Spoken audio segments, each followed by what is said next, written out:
na mahalagang paalala para sa mga magulang na kapag po nabasa ito ay makapagbigay po ng encouragement para sa mga nanay at tatay ng ating church.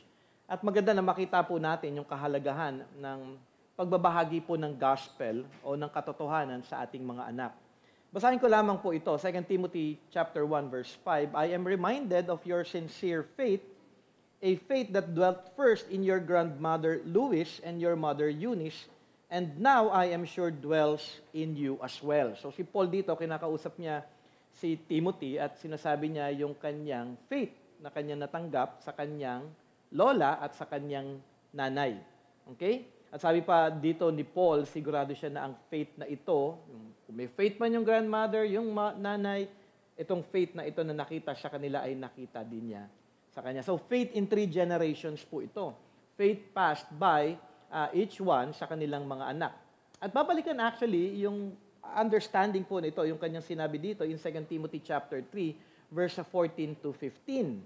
Sabi po doon, sabi po muli ni Paul, "But as for you, continue in what you have learned and have firmly believed, knowing from whom you have learned it, and how from childhood you have been acquainted with the sacred writings, which are able to make you wise for salvation through faith in Christ Jesus."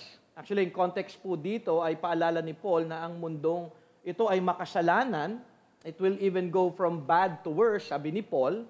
Kung ano ang mundo man, ito man ay pasama ng pasama, ay may paalala si Paul sa kanya, kay Timothy. Continue in the faith, be steadfast. Yun yung kanyang sinabi.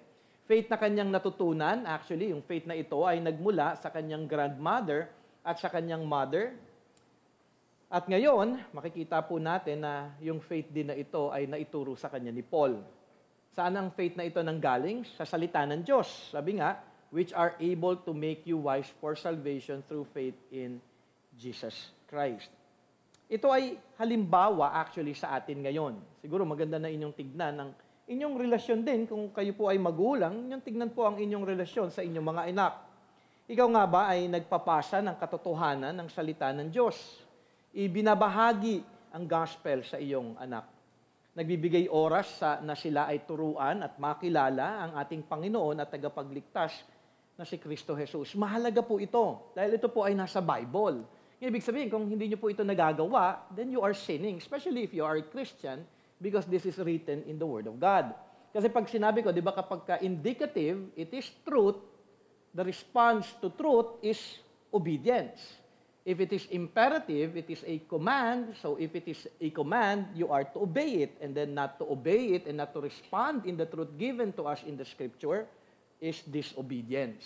Kaya po mahalaga na makita natin that everything written in the Bible that is coming from the Word of God, and if you are not doing it, it will be sin. Okay? Mahalaga po na makita po natin ito. So kung may mahalaga na naituro o naipasa sa inyong anak, ano ito? Isipin po ninyo, ano ba yung naipasa ko sa anak ko? Kalokohan? Jokes? Diba? Ano ba yung naipasa mo? Okay? Ito ba ay gospel? Ito ba ay ang maipakilala sila sa Diyos? Na magkaroon sila ng understanding about God. Ang maituro sa kanila na sila ay makasalanan at ang kanilang pangangailangan ay tanging si Kristo Jesus lamang. In truth, actually, maraming magulang ngayon ay tunay na hindi nagpapalaki ng kanilang mga anak na ang tuon ay si Jesus. Okay? Maraming magulang ang tingin nila, madala lang nila actually sa church ang kanilang mga anak ay okay na. Ganun po rin marami pong magulang ngayon eh. And it is obvious and it is seen in a lot of ways sa maraming churches. Parang ang thinking nila kapag naisama nila yung anak nila dito sa church, eh mabuting magulang na sila. But it does not qualify that way. It is your relationship with your children at home. Ano yung iyong relasyon sa kanila? At ano yung ipinapakita mong relasyon dapat na meron sila sa ating Panginoong Diyos? Actually, maganda naman po talaga na madala po natin ang ating mga anak sa church.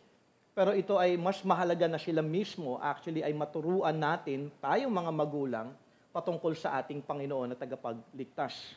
At sa awa ng Diyos, ito nawa ay magbunga ng tunay na pananampalataya na makakapagbigay ng kaligtasan sa ating mga anak. Uli sabi nga ni Paul, and how from childhood you have been acquainted with the sacred writings. Isipin nyo na lang yun. How from childhood you have been acquainted with the sacred writings? Ibig sabihin, pinapalaki siya, si Timothy, sa salita ng Diyos. He was acquainted with the sacred writings.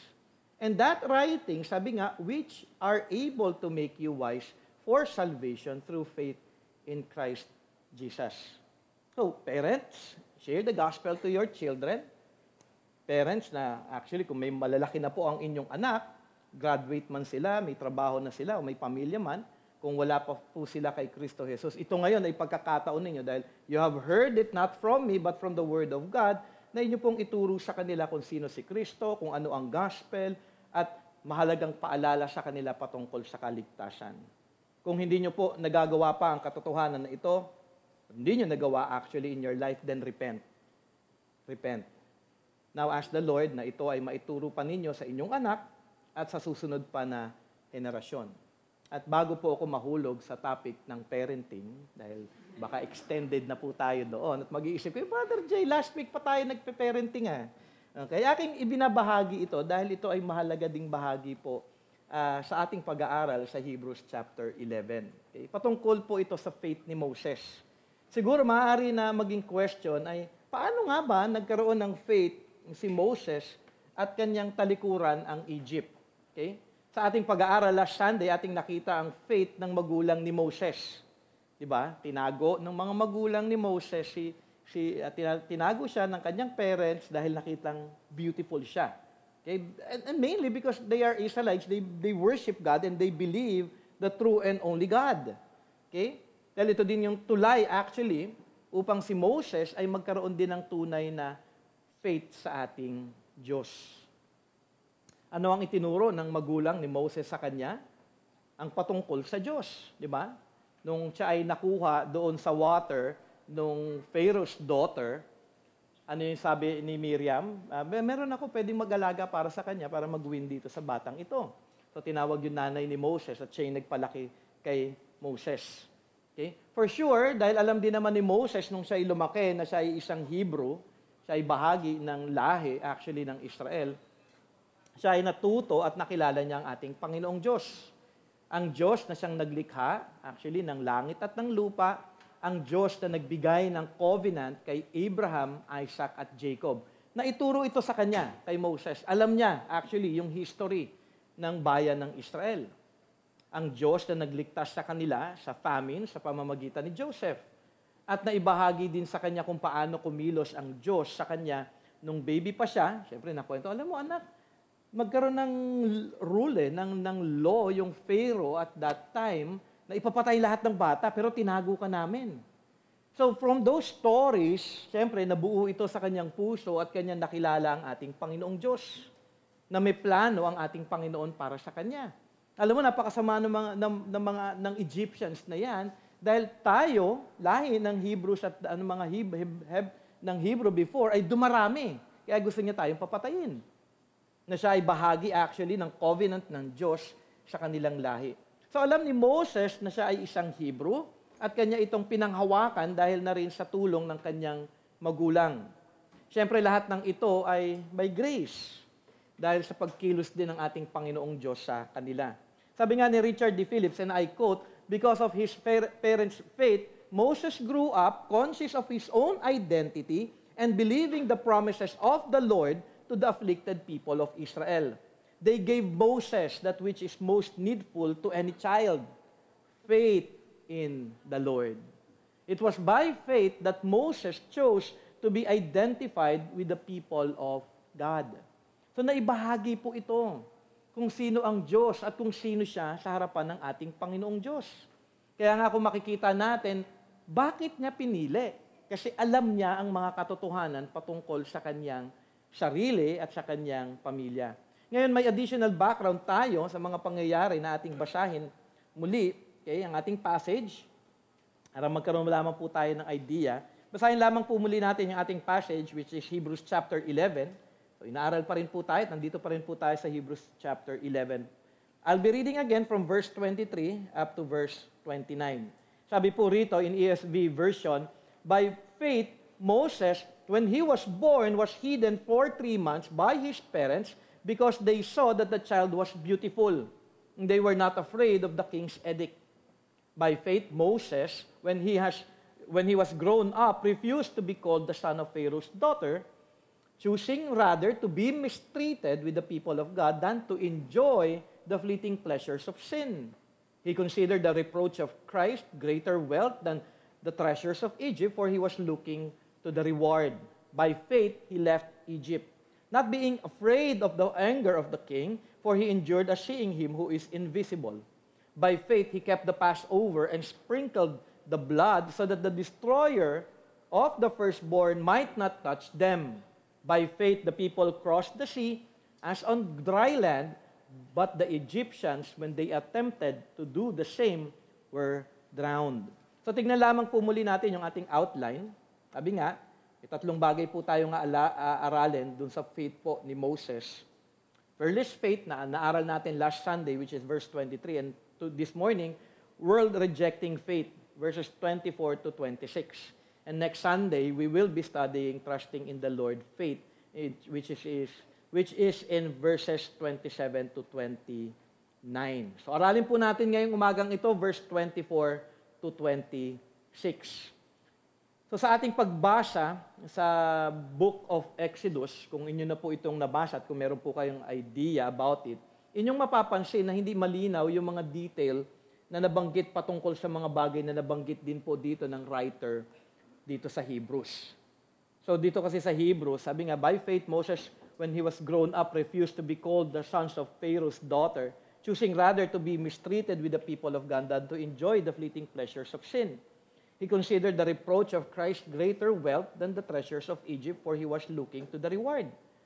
Alam natin actually na inampon si Moses, ng daughter of Pharaoh, na atin ang naaral last Sunday, at nabasa din natin ito sa Exodus chapter 2, verse 5 to 10.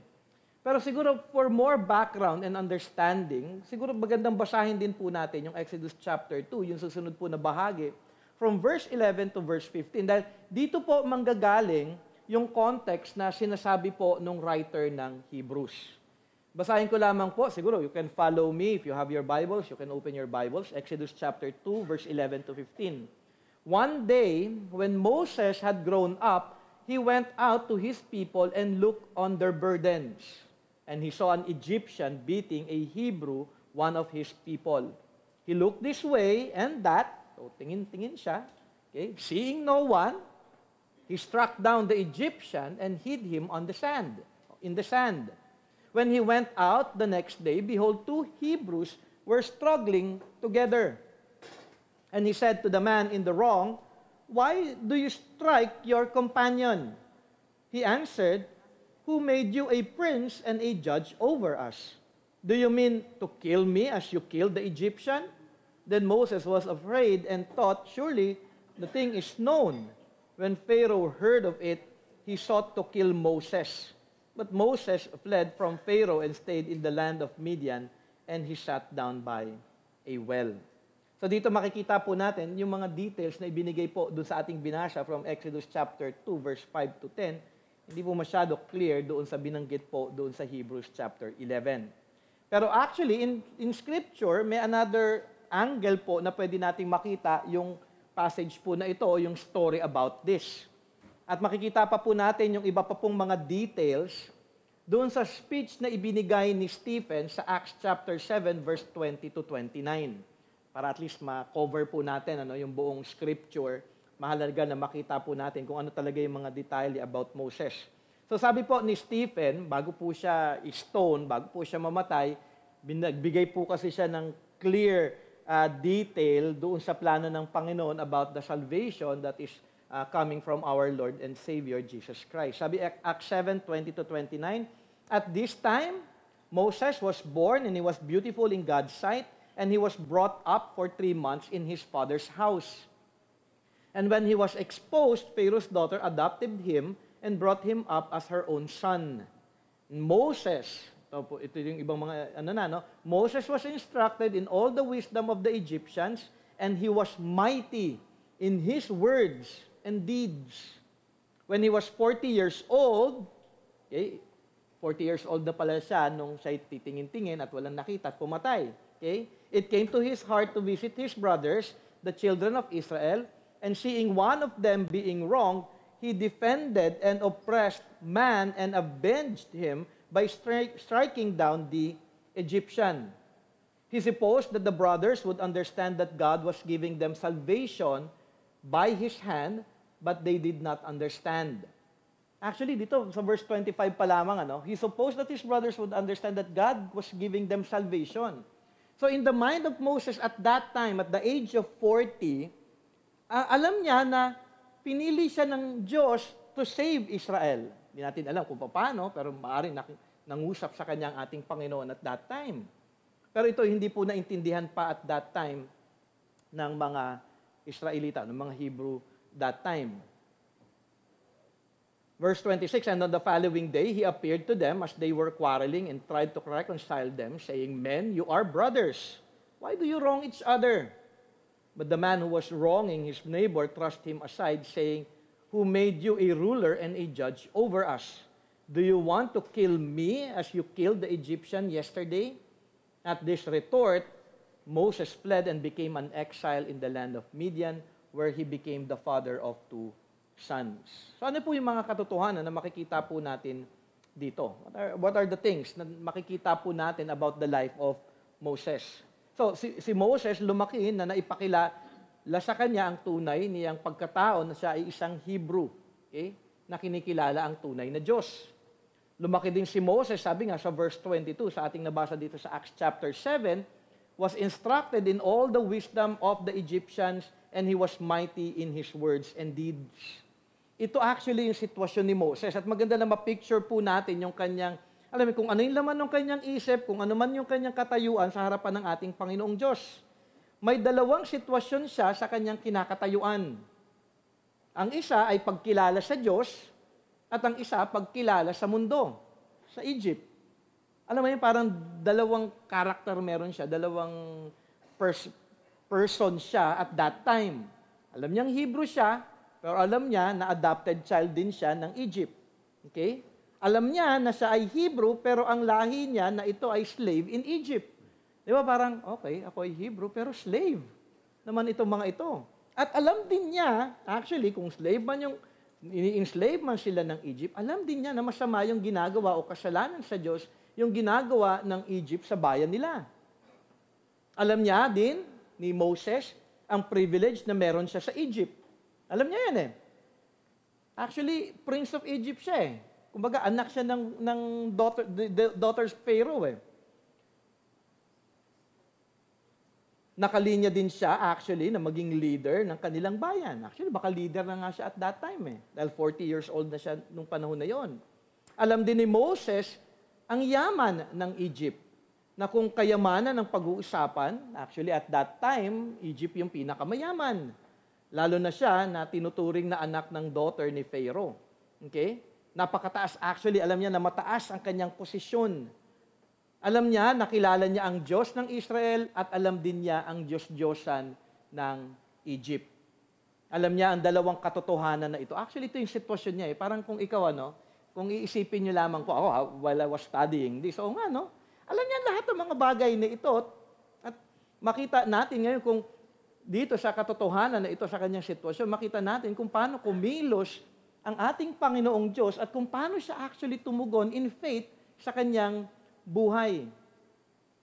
Balikan lamang po natin kung anong klaseng faith meron po dito si Moses at kung paano po siya nag-decide, paano po niya ipinakita yung kanyang pananampalataya. Kasi hati po siya eh. May dalawa. Actually, in our situation right now, alam din po natin, hati din po tayo in a lot of our decisions. Alam natin na may Diyos, alam natin na kasalanan to sa Diyos. We are to decide. Will we follow God or will we follow our sinful desire? Si Moses, napakita po ito ng ating writer sa Hebrews 11, verse 24 to 26. Sabi po doon, by faith, when he was grown up, 40 years old, paano siya nagkaroon ng decision? Paano pinakita? Una, yung kanyang faith. Refused to be called the son of Pharaoh's daughter. Pero, anak siya talaga ng daughter of, di ba, ng Pharaoh's daughter.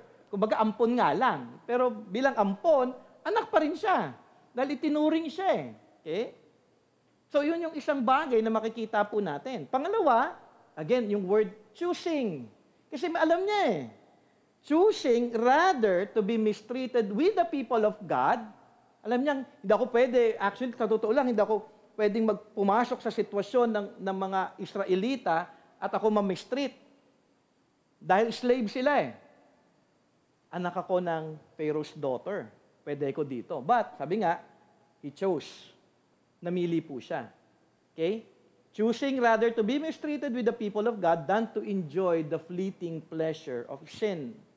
And then, pangatlo, makikita po natin dito, meron siyang pinag-isipan. He considered, okay, the reproach of Christ greater wealth than the treasures of Egypt, for he was looking to the reward. So makikita po natin, faith chooses right. So malalaman natin, when we say that we are a Christian, kung tayo po ay tunay na mananampalataya, kung tayo ay tunay na may pananampalataya, pipiliin po natin kung ano yung kalooban ng Diyos. Kung ano ang nais ng Diyos. Kung ano yung mga bagay na makakapagbigay ng kaluwalhatian sa Kanya, katulad din ni Moses. So sa paglaki ni Moses, may 3 desisyon siyang ginawa by faith. Una, he refused. Pangalawa, he chose. Pangatlo, he considered. Okay? Ito ay faith that rejects the world. Ang faith nyo nga ba ay tunay na nire-reject ang world at tunay na kinikilala ang ating Panginoon at sinusunod lamang siya. Aralin po natin to isa-isa. Sabi nga, yung una, Moses refused to be called son of Pharaoh's daughter. Ating makikita for 40 years, si Moses ay namuhay bilang isang prince ng Egypt. Siya ay lumaki sa pinakamayamang bansa ng panahon na iyon. Nakatanggap ng pag-aaral na pinaka-well-educated na bansa. Siya ay lumaki sa lahat ng pinaka, di ba? Kung may pinaka man siya, lahat ng pinaka ay nasa kanya. Pinakamasarap na pagkain, pinaka-comfortable na buhay, pinakamagandang, alam mo yon, pag-aaral, lahat ng pinaka ay meron si Moses. Ang maging prince ay napakalaking prestige na mabibigay ng mundo para sa kanya at that time. Isipin mo na lang, alam niyang ampon siya, pero alam din niya, prince siya. Parang kung ikaw kaya, maging prince. Diba? Parang hirap talikuran niya, no? Pero ang ating mundo ay may maling pananaw palagi. Sa ating panahon, maraming tao ang nahuhulog na mas bigyang halaga ang katayuan sa buhay kaysa sundin ng ating Panginoong Diyos. Diba? Maraming taong ganito.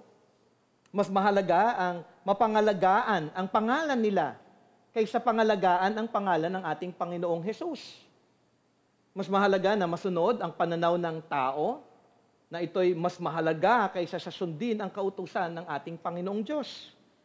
Mas mahalaga ang pananaw ng mundo kaysa sa pananaw ng Diyos. Sa sitwasyon ni Moses, ang masasabi ng mundo, napakaganda na ng iyong katayuan, ipagpapalit mo pa ba ito na maging ikaw ay isang slave? Maging bahagi ng bayan ng Israel? Ipagpapalit mo ba ang pagiging prince sa isang pagiging slave? Kung ating titignan, para sa mundo, ito ay isang kabaliwan. Pero para sa Diyos, ito po ay pagtaas at pagluwalhati sa Kanya at tamang pagkilala kung ano talaga ang mahalaga sa mata ng ating Panginoong Diyos. Bilang Christian, ang dapat na maging tugon natin ay hindi ang pananaw ng mundo o sundin ang pananaw ng mundo. Kung hindi sundin natin, gawin natin kung ano po yung tama sa harapan ng ating Panginoon na magbibigay kaluwalhatian sa Kanyang pangalan. Sabi nga po ni John MacArthur, and I quote, "From the worldly standpoint, he was sacrificing everything for nothing. But from the spiritual standpoint, he was sacrificing nothing for everything." Malinaw po yun. Mahalaga po ito eh. He renounced the world's power, honor, and prestige for the sake of God. He was sacrificing nothing for everything. Mahalaga po na makita po natin ang katotohanan po na yon. When we do not obey the world, when we reject the world, it is really nothing. Okay? At ipinagpapalit natin ito for everything because in God and in Christ is everything. So ano ang biblical na pagtugon ng mananampalataya laban sa maling pananaw ng mundo? Submission and obedience to God. Ito po yung importante na makita po natin sa buhay ni Moses. He was submitting to himself, to God. He was obeying God. Ito dapat po yung maging tugon ng Christian sa lahat ng pananaw ng mundo. Kung ito'y pananaw ng mundo, reject it. Follow God. Submit to His will. Ano man ang sabihin ng mundo, kung ito'y hindi ayon sa katotohanan o hindi nakabase sa biblical principle na inihahayag ng ating Diyos, ating talikuran ang pananaw ng mundo. Si Moses ay nakataon lamang, dito makikita natin sa kanyang buhay, nakataon lamang siya sa katotohanan at kung ano ang kalooban ng Diyos. Para sa mundo, prestige, power, and honor ay mahalaga. Sa ating Diyos, ang mahalaga sa kanyang mata ay humility, submission, at obedience.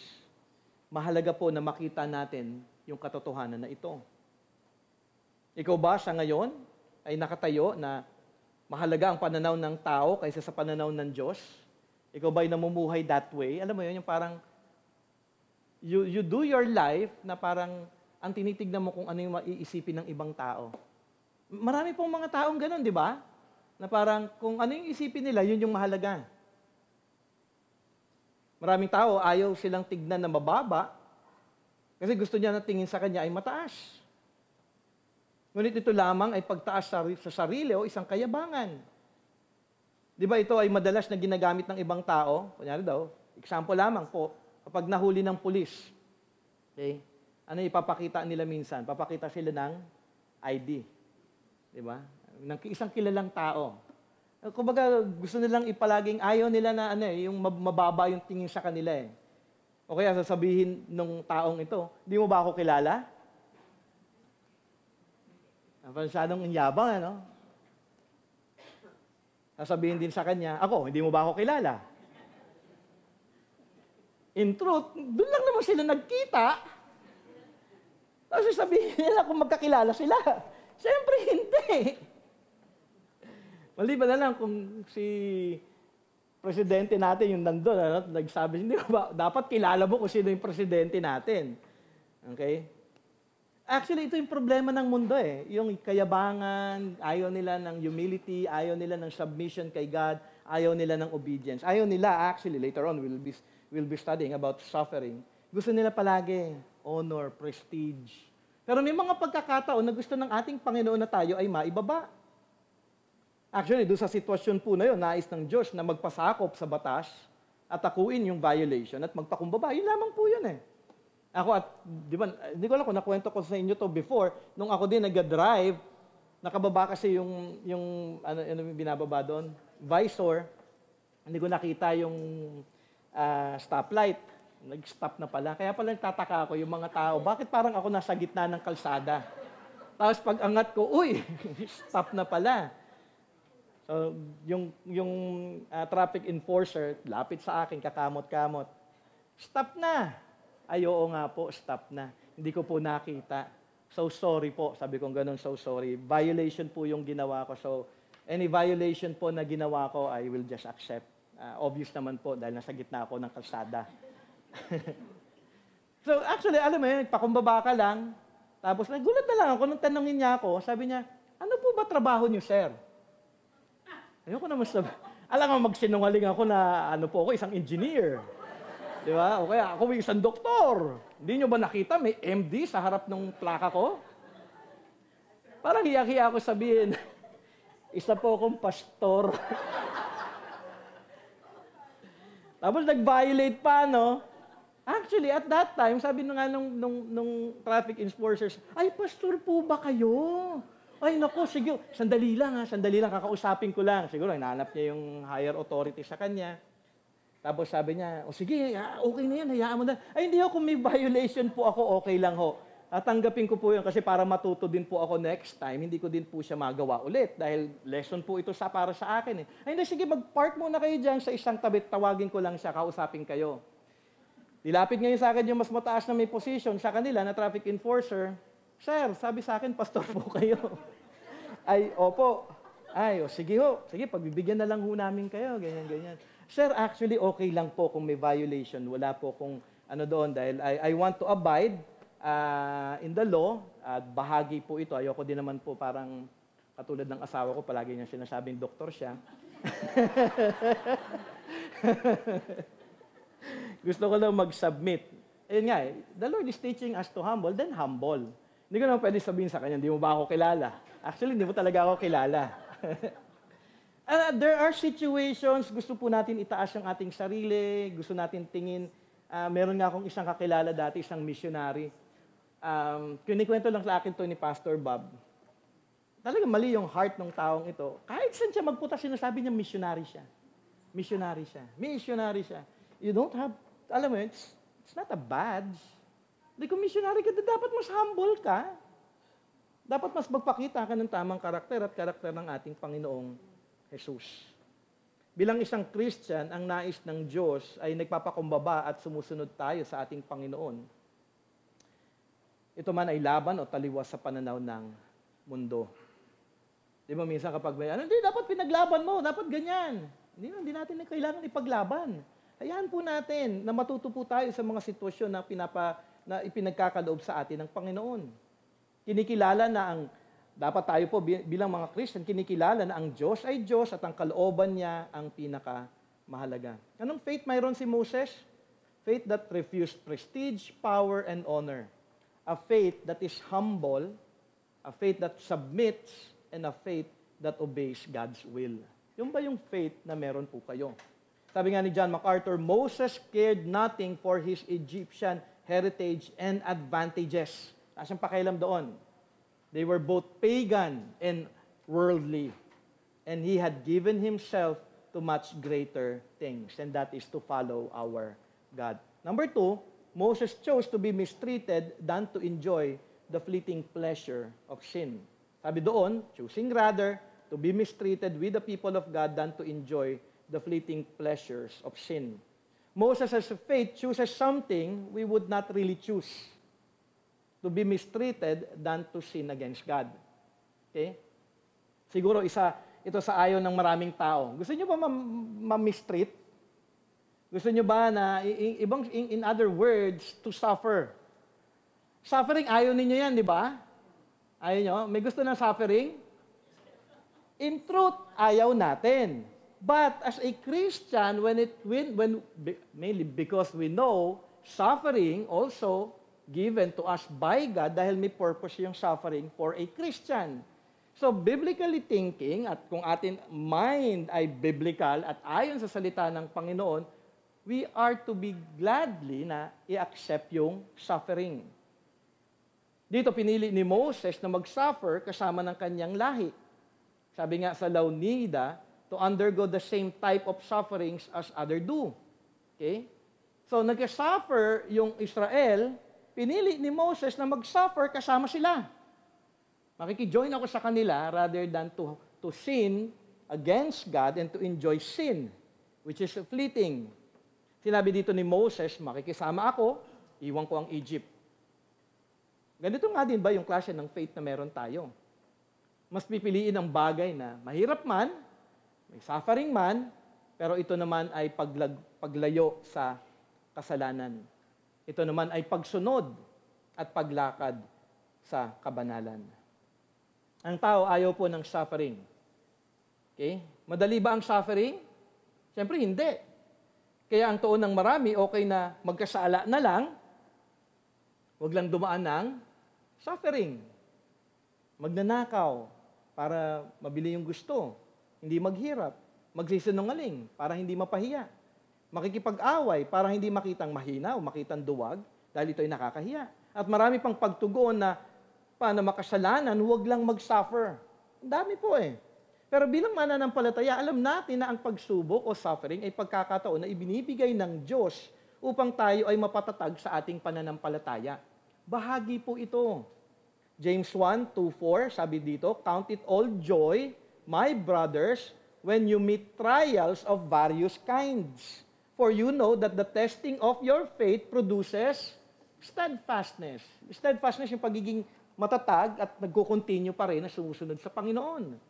And let steadfastness have its full effect that you may be perfect and complete, lacking in nothing. So, may suffering, accept natin ito, it will produce in our faith steadfastness at lalo tayong lalago doon sa nais ng ating Panginoon na klase ng pagiging mananampalatayan na nais ng ating Panginoon sa ating lahat. We will be complete, we will be perfect. Kaya po kapag may suffering, may situation, may trials, huwag po natin itong layuan. Huwag po tayong mag-alala, kung hindi isipin natin palagi kung ano yung nais ng Panginoon. Trials are always given by God to test our faith and to strengthen it. James 1:12, blessed is the man who remains steadfast under trial. For when he has stood the test, he will receive the crown of life which God has promised to those who love Him. May suffering man, pero kung ikaw ay tatayo sa katotohanan at susunod sa Diyos, ito ay mabuti sa kanyang paningin at ito'y may nag-aantay na biyaya sa kanya. Parang naalala ko lang one time, na-share ko lang to recently sa isang kapatiran dito. Lahat po tayo nag-worry, di ba? Lahat po tayo nag-aalala in a lot of ways. Nag-aalala po tayo. One time, nandito po ako, tapos gabi na yun, around 11:30. Tapos si Del biglang tumawag sa akin, wala po yung kotse ko dahil inuwi niya. Okay, so wala akong kotse. Sabi nga ni Del sa akin, okay lang, wala kang kotse. Okay lang, wala namang mangyayari sa akin dito. Yung pala may nangyari naman sa kanya. So ngayon, nag-iisip ako that time, dahil 11:30 na yun, tumawag siya, dadalhin ko yung sarili ko sa ospital. Siyempre, mag-aalala ka. Teka lang, anong kailangan kong gawin? So at that point, hindi naman ako nag-alala. I just prayed, Lord, give me wisdom. Ano yung dapat kong maging tamang response sa situation po na ito? Kasi part ng trial to eh. Will I submit? Will I trust God? And will I go to God for wisdom? So una ko naisip, sige Han, papunta na ako dyan. Antayin mo ako, huwag kang gagawa ng kahit na ano. Kasi kung tumumba man si Del, hindi naman mabubuhat ni James. Yan si James, wala din naman alam gawin kung magkasakit man yung nanay niya. Hindi din naman niya alam kung ano yung kanyang gagawin at that time. So, kailangan talaga ako at that time. So, ang una ko naisip, tumayo kagad ako, kinuha ko lahat, cellphone ko, wallet ko, kung ano man yung kailangan kong dalhin. And then, nagkahanap na kagad ako ng Grab. Wala. Tapos naisip ko na kagad, maglakad hanggang 7-Eleven kung wala man tricycle. Maghahanap ako, kung may tricycle, Lord, sana may tricycle. Tapos, Lord, anong gagawin ko? Paano to, Lord? Paano ako makakapunta kagad sa asawa ko? Hindi ko po talaga yung alam ang gagawin ko sa mga oras na ito. But I was trusting the Lord. Nag-iisip lamang ako at nag-pray lang ako that time. Then when I was walking there, nung malapit na ako dun sa gate natin, nakita ko yung kabilang gate. Wala niyo kung sino yung una kong naisip dun sa kabilang gate. Si Stella. Ang galing ni God eh. Actually, ang galing-galing ni God eh. Tapos, nung nakita ko yung gate na yun, naalala ko si Sister Stella, may kotse. Sabi ko, okay. Tawagan ko si Sister Stella. Kagandahan naman, si Sister Stella at that time, nagbe-bake. So, nagbe-bake ka nun, di ba? May binibake siya eh. So, may binibake siya. Gising pa siya ng 11:30. Actually, hindi naman ako mahiyang kumatok sa bahay niya. Maintindihan naman ako ni Sister Stella. Pero praise God, naka-ready ang lahat. Sabi ko, can I borrow your car? Sandali lang ito dahil may emergency lang kay Del. So, the thing is, what I'm saying is this. We have to trust God in everything. Huwag po tayo kagad na parang cowering in fear, alam mo yun, hindi ka na nakapag-isip ng tama. Kailangan po may magsubok man, pagkakataon po yun na binibigay ng Panginoon na tayo ay magtiwala sa Kanya. At siya, kung tayo nagtiwala, siya din yung magpo-provide ng lahat ng ating mga pangangailangan. May blessing naman po eh, if we trust God. The problem is, ayaw natin ng trials. Ayaw natin ito. We cower away from it. But we have to accept it. Okay, Lord, ito yung chance for me to trust in you. It is time for me to strengthen my faith. Isang beses pa nga, ewan ko kung naalala nyo yun, as an example lamang din. Yung pupunta yata yung men, hindi ko lang, men lang ba yun? Yung pupunta tayo ng Baguio, may conference, nag-rent tayo ng van, tapos kinabukasan, early morning, travel tayo. That evening, may tumawag sa akin, hindi pwede yung van. Ang galing, yung mga pagkakataon na yan, So, sabi sa akin, anong gagawin natin ngayon, Brother J? Wala tayong sasakyan, papuntang Baguio. Di, nag-pray lang ako. Lord, may plano kayo dito, I don't know what. Pero Lord, give me wisdom. What should I do? Ano yung kailangan kong gawin? So I just prayed. Hindi naman ako, actually, I thank the Lord, ako nag-alala. Hindi ako talaga nag-alala. And then one thing na lang, biglang may ginagawa yata ako noon, may pinagpipray ko, tapos biglang ako na lang naisip yung ate ko. Kasi yung ate ko, may kakilala sila mga may van. So, tinawagan ko yung ate ko, Lan, meron bang van ka nakakilala na pwede kong ma-rent at that time? Bago pa lang ako nun dito eh. I was siguro 2 years pa lang yata ako, 3 years pa lang dito sa church. So, wala pa yung kinukuha natin ngayon. So, sabi niya, sige, babalikan kita in a few minutes sa tawagan ko lang. And then, lo and behold, meron. Alam niyo, napakabuti ng Panginoon.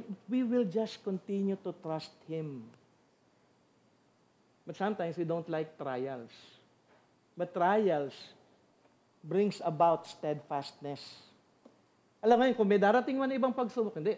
Nasubukan ko ang Panginoon eh. Ang Panginoon, napakabuti eh. At for sure kayo, marami din kayong mga trials na pinagdaanan at marami kayong sufferings at nakita ninyo na ang Diyos ay tapat at mabuti. Di kayo pinabayaan, di ba? Kami din dito sa church, dahil alam po namin yung mga prayer items ninyo, ang Diyos ay sumasagot at ang Diyos ay ating tunay na tapat.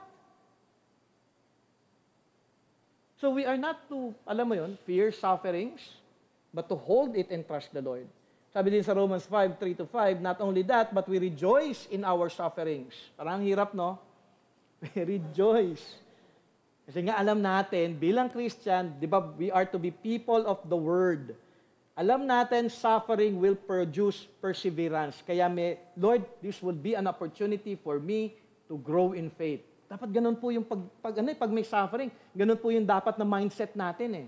This is an opportunity for me to grow in the faith.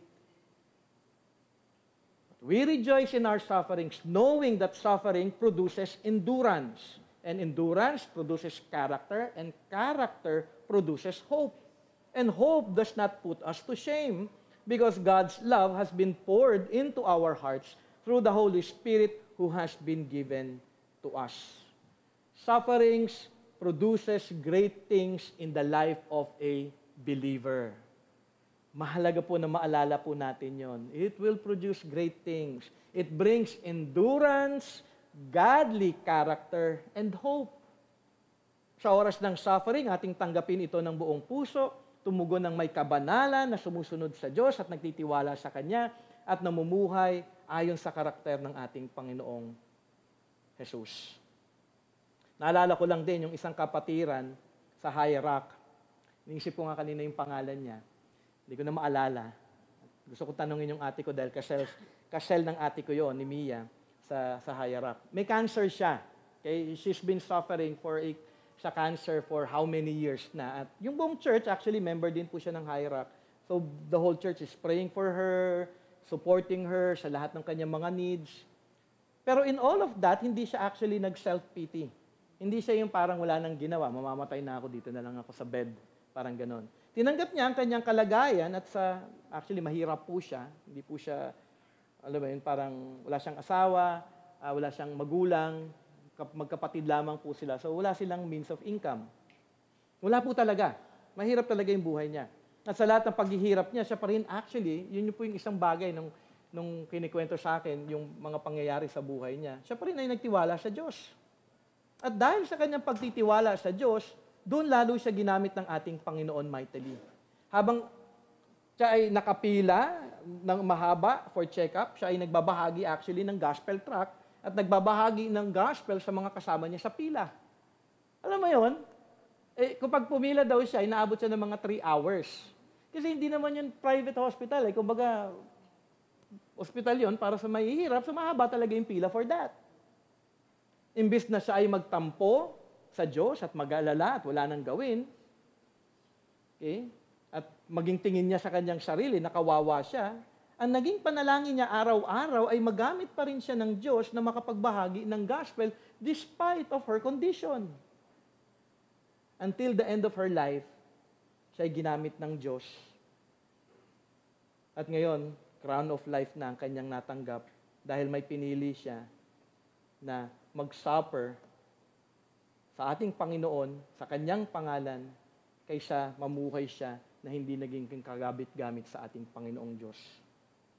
Ating pong tignan po yun eh. Marami pong nagsasuffer pero namumuhay pa rin sa Panginoon. Sabi nga ni MacArthur, God has called us all to holiness. He has called us to come apart from sin. Obedience is not always easy. But in the end, sin is much, much harder. Tama, di ba? Always is not always easy. Obedience is not always easy. But sin is much harder. Mahirap pong sumunod, pero mas mahirap po yung may consequence ng sin. God's way is not only for His own honor, but for our own good. Satan's way is for his honor and for our harm. So it's okay to suffer than to sin against our God. Moses' faith showed us what to choose in life. And faith chooses holiness than the fleeting pleasures of sin. Be reminded, sin is fleeting. Ang pleasure na naibibigay po ng sin sa tao ay pansamantala lamang. Pipiliin ba ninyo ang kasalanan na fleeting lamang o pipiliin ninyo ang obedience, submission, and trust na nais ng Diyos para sa kanyang mga anak na magre-resulta ng buhay na walang hanggan? Faith chooses holiness than sin. Ito ba ang klase ng pananampalataya na meron kayo? Pananampalataya na nakatuon sa kabanalan. I hope nakikita ninyo ang paglago din ninyo sa kabanalan dahil ito ay resulta ng ibinigay ng Diyos na pananampalataya para sa iyo. Sabi nga ni J.C. Ryle, and I quote, "Faith told Moses that affliction and suffering were not real evils. They were the school of God, in which He trains the children of grace for glory, the medicines which are needful to purify our corrupt wills, the furnace which must burn away our dross, the knife which must cut the ties that binds us to the world. Marvel not that He refused greatness, riches, and pleasure. He looked far forward. He saw the eye of faith, kingdoms crumbling into dust, riches making to themselves wings and fleeing away, pleasures leading on to death and judgment, and Christ only, His little flock enduring forever. He saw with the eye of faith affliction lasting but for a moment, reproach rolled away, and ending in everlasting honor, and the despised people of God reigning as kings with Christ in glory." Thirdly, Moses considered Christ more than the treasures of Egypt. Sabi doon, he considered the reproach of Christ greater wealth than the treasures of Egypt, for he was looking for the reward. Moses considered. Yung word po na considered, ito po involves careful thought, hindi po ito yung mabilisang decision lamang. Pinag-isipan niya maigi. Okay? Moses, he considered the reproach of God. Kanyang sinuri maigi, inaral at pinag-isipan mabuti, tinignan yung pros and cons na nang meron kay Kristo, na yaman at yung yaman na hatid ng Egypt. Tinignan niya itong maigi. Kay Kristo, may kasama man itong reproach o insult, pero alam ni Moses na may pangako ang Diyos sa kanya na parating pa lamang. May reproach na kasama kay Christ, pero alam ko naman itong Christ na ito ay parating pa lamang. Siguro isipin ninyo, kilala na ba ni Moses si Jesus at that time? Kasi sabi sa Hebrews chapter 11, consider the reproach of Christ. Okay? Hindi pa actually yung person of Jesus Christ, kaya nga ginamit yung word na Christ. Yung Christ in Hebrew means anointed one. Siya yung ipinangako ng Diyos sa kanila na darating pa lamang na magliligtas sa bayan ng Israel at sa panahon na yon ay kay kanilang kinaabangan. So they're awaiting Christ. Alam niya yung history, alam niya yung religion, understanding yung God ng Hebrew people. Alam niya na may parating at pangako ng tagapagligtas. Para sa kanya, i-consider ko na mas mahalaga yung reproach ngayon na kinakaharap ng mga Hebrew people dahil may pangako ang Diyos sa kanila na tutuparin ng ating Panginoon. Itong anointed one ng Israel na ngayon ay nag-suffer. So Moses considered, may reproach mang hatid si Christ sa akin, pero siya din naman ang yaman na nagmumula sa ating Panginoong Diyos. Kung meron man yaman, actually yung Egypt, Pero yung yaman nito ay makamundo at laban sa Diyos. Mas pipiliin ko yung yaman na parating kay Kristo Jesus kaysa dito sa makamundong laban sa aking Panginoong Diyos. So, sino ang pinili ni Moses? Yaman na pinangako ng Diyos kay Kristo sa Misaya na parating. Kaya naman sabi ng Hebrews, for he was looking to the reward. Tinitingnan niya yung reward future na meron siyang matatanggap. The reward of God. Not present riches na prinamis ng riches actually ng bayan ng Egypt, kung hindi promised riches in the future with Christ. Ito din nga ba ang inyong faith? Mas pinipili at sinusunod si Jesus? Meron mang reproach, meron mang insult, kaysa sa hatak ng mundo.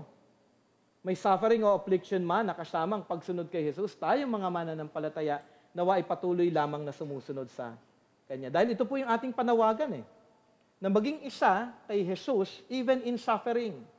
Alam niyo po ba yon that we are called to suffer with Christ? So kaya dapat para sa ating mga Christian, hindi po kakaiba yung suffering. Philippians 3:8-10, indeed, I count everything as a loss of the surpassing worth of knowing Christ Jesus my Lord. For His sake I have suffered the loss of all things and count them as rubbish in order that I may gain Christ and be found in Him, not having a righteousness of my own that comes from the law, but that which comes through faith in Christ, the righteousness from God that depends on faith, that I may know Him and the power of His resurrection, and may share His sufferings, becoming like Him in His death. So as a Christian, bahagi po talaga sa atin ang part po ng suffering. Naalala ko lang yung kwento kahapon, especially for those who have attended, yung mahabang kwento ni Dr. Tim Carnes regarding yung kanyang pag-visit sa Pakistan. Alam niyo, yung mga kausap niya doon na mga tao, yung mga tao na nag-share daw, na nag-a-attend sila, nag-worship sila, and then yung kanyang pamilya na nandun, sumabog na lamang dahil merong suicide bomber. Alam mo yun, yung parang may suffering Pero makikita natin, despite of that, na yung kanyang asawa, yung kanyang pamilya namatay because of that, that person continued in the faith. Yung isa nga na kinikwento niya na nakilala nila ang Panginoon, mag-asawa sila, tapos tinanong si Dr. Tim Carnes na we now follow Christ, we believe in Christ, what should we do? Natataka ngayon si Tim Carnes, bakit what should I do? Because do we have to share this to our brothers, mga kapatid niya? But if I share this to my brothers and sisters at that I am now a follower of Christ, it means death. Kasi yung pag-revoke po ng kanilang pananampalataya as a Muslim, death po yun. Papatayin po sila. So, ganun ba tayo? Sila po, they are suffering Actually, yun nga yung nakakalungkot sa atin Wala po tayo masyado talagang suffering dito. Minsan nga yung paningin natin na suffering, actually, hindi yan yung tunay na suffering. Alam niyo kung anong tunay na suffering? Nandun ka bilang Kristiyano at persecuted ka. Dito wala tayong persecution masyado Di ba? Alam mo yung church nila, habang sila nag-gather, may papasok na lang na tao, tapos pagbababarilin sila. Yung nakasama ni Pastor Tim Carnes, doon, pinapakita yung mga bullet wounds ng mga tao. Dahil may pumasok at pinagbabaril sila. Ganun po yung Christianity in Pakistan. Kaya nga, while listening to it, sabi ko, Lord, napaka-blessed po namin. We are so comfortable dito, sa mundong ito. Dito may papasok. Delivery. Grab. Pagkain.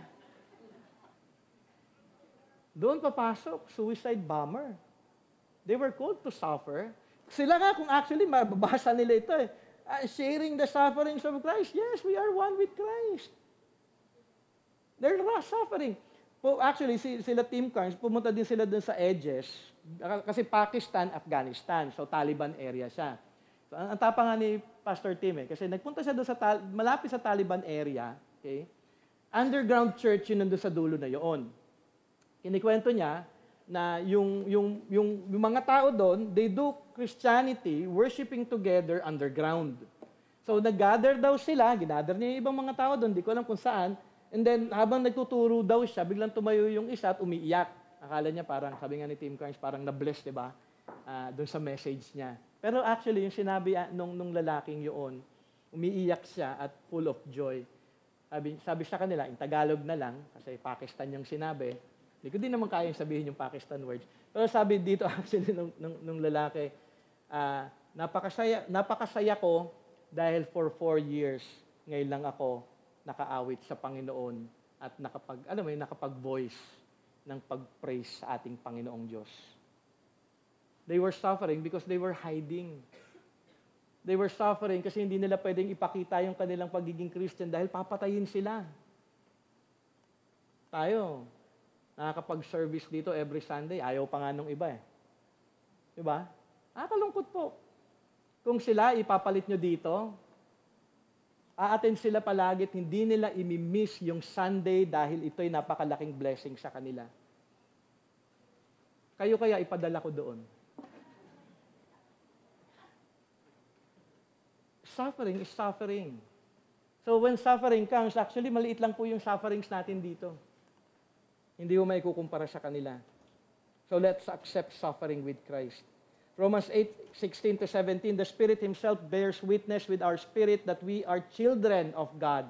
And if children, then heirs, heirs of God and fellow heirs with Christ, provided we suffer with Him in order that we may also be glorified with Him. So when we suffer and when we walk with the Lord in times of suffering, alam mo yon, assurance po yun na, okay, ako talaga Kristiyano. Actually, yung mga Christian sa Pakistan, minsan kahit na sabihin mo na hindi ganun ka-clear yung doctrinal understanding nila, hindi ganun ka-clear yung theology nila, isa lang ang alam nila, Jesus is their Savior and I will follow Christ despite death. Tayo, napakaalam natin ng lahat ng theology. Napaka-blessed natin sa theology. Ang galing natin sa doctrines. But we don't follow and submit and follow Christ. Yung mga Pakistani Christians, ang isa lang ang alam nila. They are sinners saved by grace and they believe in Christ. They follow Christ. We Christians should remember that suffering is part of our calling in Christ, for we are also called to suffer with Him in righteousness' sake for the glory of our God. In ending, anong faith meron si Moses? Faith that refuses the world, which is honor, prestige, and power, but chooses humility, submission, and obedience. Faith that chooses mistreatment than to sin against God. Faith that holds on to holiness and righteousness. And lastly, faith that considers the great value of Christ over the riches of this world. Do you value Christ over all the riches of this world? Siya ba talaga yung pinakamahalaga sa inyong buhay? Nawain po yung makita na faith sa ating lahat bilang isang mga Kristiyano. Siguro isang passage that I will read last and then we'll end in prayer na napakahalaga as we remember Moses' decision to follow God. Sabi po sa Mark 8:34-38, and calling the crowd to him, with his disciples, si Jesus po ito, Jesus said to them, if anyone would come after me, let him deny himself, take up his cross, and follow me. For whoever would save his life will lose it. But whoever loses his life for my sake and the gospel's will save it. For what does profit a man to gain the whole world and forfeit his soul? For what can a man give in return for his soul? For whoever is ashamed of me and of my words in this adulterous and sinful generation, of him will the Son of Man also be ashamed when he comes in the glory of his Father with his holy saints. Let us pray. Lord, thank you for your reminder. Thank you, Lord God, for the faith of Moses na mas nagiging clear sa amin ngayon, Panginoon Ama, kung anong pananampalataya dapat meron kami kay Kristo Jesus. I pray for each one. I pray, Lord God, na kayo po ang patuloy na kumilos sa buhay po ng bawat isa. Kung ang kanilang pananampalataya nga ba ay tunay. Kung isa man na narito ay wala pang tunay na pananampalataya, aming dalangin na kayo po, O Diyos, ay kumilos sa kanilang buhay at makita si Kristo Jesus. Marinig ang mensahe ng mabuting balita na ang Diyos ay banal, Siya ang aming tagapaglikha, ang aming buhay ay sa Kanya, siya ang aming otoridad na aming sinusunod, na ang Diyos ay banal. At kaming mga tao ay makasalanan at namuhay sa kasalanan at hindi kaya mailigtas ang aming mga sarili. Pero sa inyong kabutihan, sa inyong awa, sa inyong pag-ibig sa amin, kahit po kami ay makasalanan at tumalikod sa iyo, O Diyos, gumawa po kayo ng paraan upang kami ay maligtas. At ito ay sa pamamagitan ng inyong anak na si Kristo Jesus. Si Jesus ay Diyos, bumaba sa lupa at sinunod ang inyong kautusan na hindi po namin nagawa upang kami, Panginoon Ama, ay maging perfect sa inyong harapan at upang kami, Panginoon Ama, ay ma-justify, Panginoon. Salamat kay Kristo, hindi lamang siya namuhay ng matuwid para sa amin, sumunod para sa amin, kundi siya din, O Diyos, ang siyang nagbayad ng lahat ng aming mga kasalanan na hindi po din namin kayang pagbayaran. Salamat kay Kristo na inyo pong inalay para sa amin upang kami ay makatanggap ng kapatawaran at upang kami ay maging malinis sa inyong harapan. At sa ikatlong araw, si Kristo ay muling nabuhay, pinagwagian ang kasalanan at ang kamatayan upang kung sino man ang mananampalataya sa Kanya ay inyo pong bibigyan ng buhay na walang hanggan. Salamat, O Diyos, dahil ang kaligtasan ay wala sa amin at inyo pong ibinigay sa pamamagitan ng inyong anak. At aming dalangin, Panginoon Ama, na kung ang isang tao ay wala pa kay Kristo Jesus, sila ay manampalataya kay Kristo, na siyang tanging tagapagligtas, na siyang tanging pag-asa naming mga makasalanan, na kami ay manampalataya sa Kanya at magsisi sa aming mga kasalanan, talikuran ang kasalanan, at tunay na sundin na si Kristo Jesus. At makita yung faith na ito, na buhay sa bawat isa, makita yung faith na aming inaaral, Panginoon Ama, si Hebrews 11, na kami nga po, Panginoon Ama, kung kami ay na kay Kristo Jesus na, kami ay patuloy na tumatayo lamang sa katotohanan ng inyong salita at sa karakter ni Kristo Jesus upang kami ay patuloy na makapagbigay, O Diyos, ng kaluwalhatian sa inyong pangalan. Maraming salamat, O Diyos, sa inyong biyaya sa aming lahat, sa lahat pa po ng aming mga gawain. Ngayong araw na ito, kayo po ang patuloy na magbigay ng kalakasan sa bawat isa. Kayo po ang patuloy na magturo sa amin later on as we continue to gather and study your word about missions. We pray for your blessing.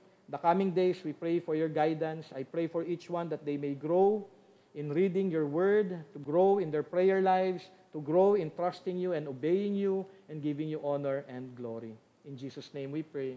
Amen and amen.